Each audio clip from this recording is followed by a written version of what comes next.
Dan Illman, Mike Beer, taking a look at a Kentucky Oaks qualifying points race at Sunland Park on Sunland Derby Sunday. It's race number 8 at a mile and a 16th. It's the Sunland Park Oaks. Before we take a look at the field, remember Timeform US BPs are available in DRF BPs. Try them for free right now. When you access your regular past performances, you'll see a Timeform US tag. Click on it and access all the goodies associated with Timeform, including the pace projector, pace figures, and all of the comments for European races like the horses in the Dubai World Cup. Here's the field for the Sunland Park Oaks. We're going a mile and a 16th for 3-year-old fillies. Flying Connection's the 9-5 morning line favorite. She is the local hope. She's already won a couple of stakes races in her career, coming off of a win at Sunland last time out. But Bob Baffert's number 4, doing it the hard way, ships in off an impressive win at Santa Anita.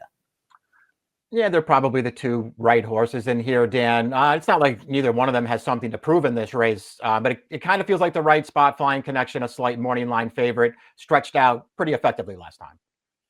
Let's take a look at the Timeform US pace projector. These two fillies have similar running styles, and I guess even though they have a big Beyer speed figure edge on the rest of the field, perhaps they would be vulnerable if they battled in the early stages. Flying Connection from the inside post is expected to show speed, but that's doing it the hard ways game, isn't it? Yeah, I mean, it certainly seems like it is. We'll see, if they wind up hooking it up or if one of the other concedes early in this race. I'd be surprised if it was the 4 doing the conceding, Dan. Baffert likes to let his horses use their speed. But I mean, if you're Flying Connection and you have the rail here with the kind of speed she has, I don't really feel like you can take back in this race.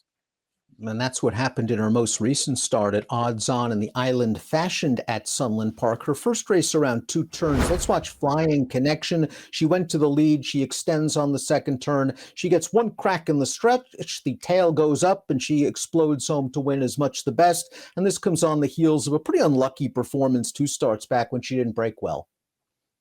Yeah, this is just an absolute blowout win here through the stretch. A couple of the horses that are finishing behind her are back in this field. It'd be hard to take them based on what just happened in that Island Fashion. Here's the real, I think anyway, the real question with Flying Connection, Dan, is on her PP. She's 3 for 6 in her career. 3 for 3 with Lasix, 3 blowout wins, 0 for 3 without Lasix, and didn't run well in any of those races. And that includes the race 2 back. I hear what you're saying, that she stumbled at the start of that race, but she was 1-5, and she got into contention in the stretch and came up completely empty. Another horse racing without Lasix for the first time is one of the ones that was defeated by Flying Connection last time out. That's the 2 Cairo Moon, who won sprinting 2 starts back, but was just no match for Flying Connection and really has to improve.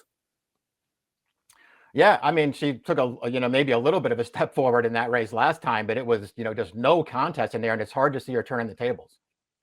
The number 3 is Foolish Delight, who finished ahead of Flying Connection in the race where Flying Connection stumbled at the start. It was a sprint. Then she earned a stakes placing at Turf Paradise on the turf, and then she returned to dirt and got a win in a now winners of 2 life allowance race. A Foolish Delight in here is just going to get to the front and make it look pretty easy to win by 6. She has run some solid races, and I guess if the 1 and the 4 hook up, Mike, this is the kind of filly that can come with a run and benefit.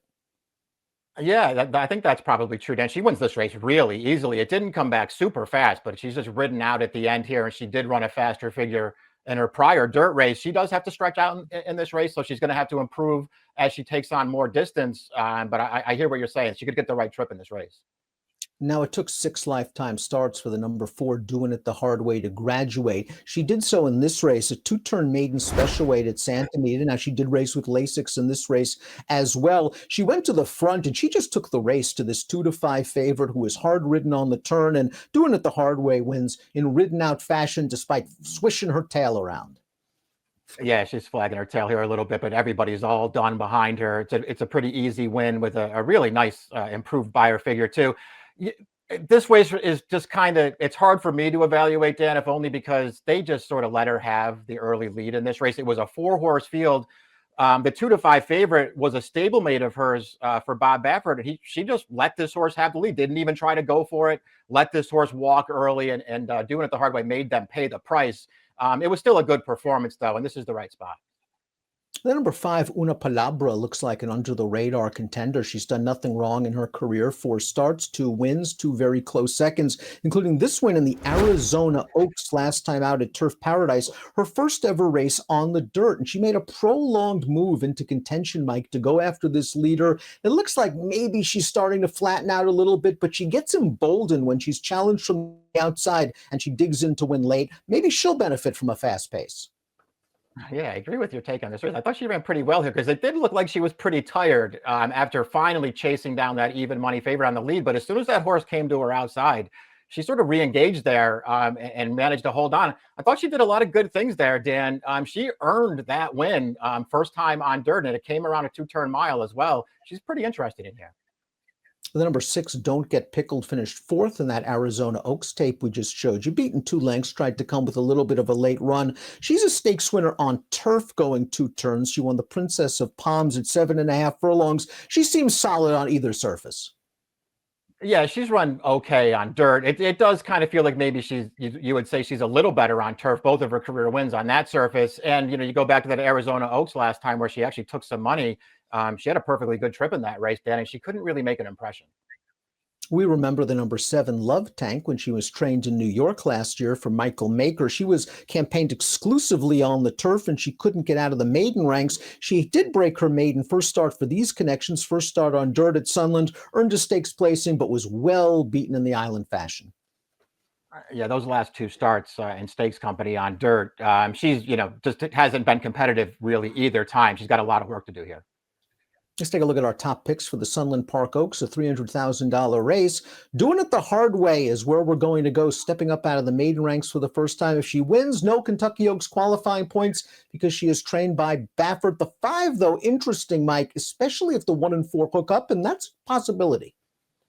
Yeah, I almost took the 5 on top. If I was going to bet against the 2 favorites, it would be with her. Listen, the 1 and the 4, they're probably the right 2 in this race, Dan. I'm not totally sold on either one of them, though. 4516 for Mike, 4152 for me. We'll learn a lot about these fillies in the Sunland Park Oaks on Sunday. Good luck.